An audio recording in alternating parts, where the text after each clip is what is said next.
Ceasefire now! Ceasefire now! Raise your voice with me! Free, free! Palestine! Free, free! Palestine! Free, free! Palestine! Thank you!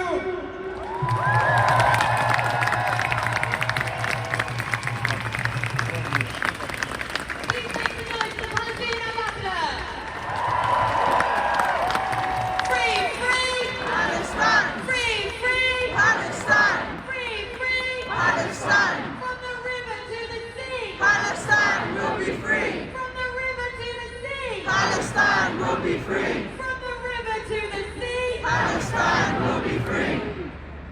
It is my great honour to introduce our next speaker. She's here today speaking on behalf of 1.3 million members of Unison the Union. Unison have been at the heart of the movement, demanding that local governments divest from Israeli apartheid. So please give a very warm welcome to the President of Unison, Libby Nolan. Thank you. It's a great honour to be here today. Unison and the international trade union movement stand united in its condemnation of the devastating violence we have witnessed in the last 3 weeks. We stand in solidarity with all of those who mourn the loss of loved ones. We urge the leaders of this world to demand a humanitarian ceasefire now!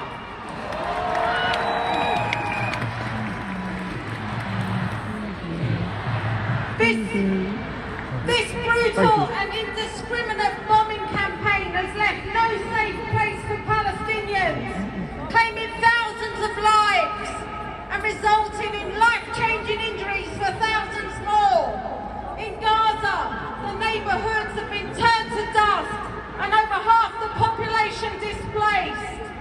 The Israeli government has literally turned off water and lights for over 2 million Palestinians, depriving them of the most human rights to water, electricity, fuel and essential medical supplies, and intensifying the land, sea and air blockade that has devastated Gaza for over 16 years. And in those years, in this time, in these 3 weeks, we've seen bombs decimate these people. News reports tell us that over 1 million Palestinians have been displaced. The reality is that they've been driven from their homes by bombs and by the fear of death. The collective punishment of the people of Gaza is a war crime, and it must stop now! As a nurse, I find it hard to comprehend the anguish and suffering of my fellow health workers in Gaza and the sick and injured without medical supplies and relief. The shortage of the most basic essential medical supplies, reports of no painkillers, no anaesthetic drugs to allow surgery, reports of people having to undergo surgeries without these things are horrific.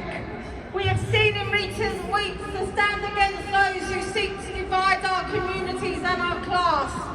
We will always be stronger when we stand united. And today we send a message to the British government and the international community to demand an immediate ceasefire and humanitarian corridors. They must ensure human rights are protected and the Israeli government respect the international law and cease the bombardment of Gaza. We demand an end to the needless loss of thousands of lives, and we demand the implementation of the many United Nations resolutions that remains unheeded. These massive demonstrations must continue. We must stand on the streets of this country and we must scream, ceasefire now! Ceasefire now! Ceasefire now! Ceasefire now! Ceasefire now! Ceasefire now! Thank you, Lily. So so great to have the voice of trade unions on demonstrations like this. If you are in a trade union, go back to your branch and your workplace and talk about being on this demonstration and bring someone else on the next one, because there will be another one. Demonstrations like this don't come out of thin air. They require a lot of work. A number of organisations have come together to make sure that we are united and that them in the Houses of Parliament can't divide us on this question of a free Palestine.